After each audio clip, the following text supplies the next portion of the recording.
Setidaknya ada 10 partai politik yang ikut pada pemilu 2024 tak lolos DPR.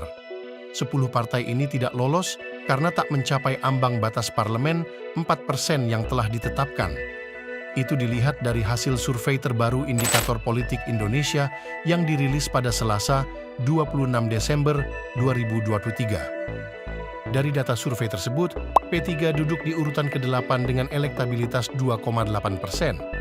Sementara itu, PSI di posisi berikutnya dengan 2,4%.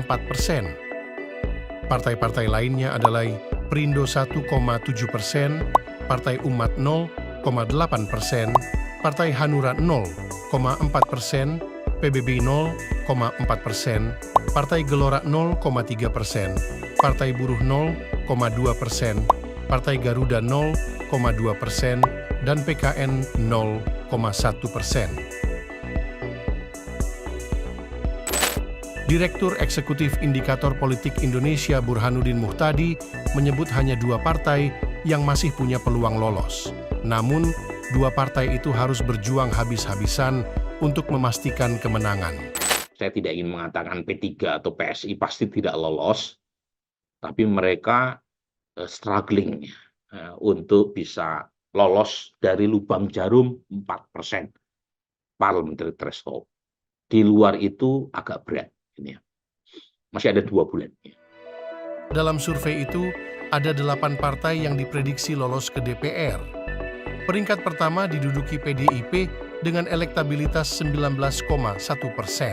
Lalu ada Partai Gerindra dengan 18,2%, Partai Golkar dengan 9,3%, PKB dengan 7,8%, Partai Nasdem dengan 6,2%, PKS dengan 6%, PAN dengan 4,5%, dan Partai Demokrat dengan 4,4%. Pemilih PD Perjuangan dengan pemilih Gerindra itu statistically dead heat. Ya, kita tidak tahu siapa yang unggul di antara 2 partai ini karena selisihnya dalam margin of error 2,9% plus minus.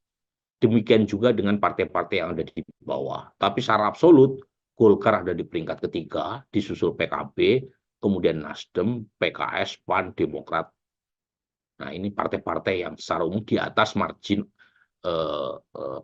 parliamentary threshold 4%.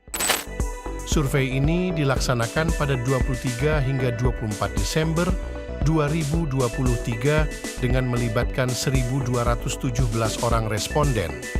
Responden dipilih dengan random digit dialing. Margin of error survei kurang lebih 2,9% pada tingkat kepercayaan 95%. Tim kreatif Herald Indonesia melaporkan.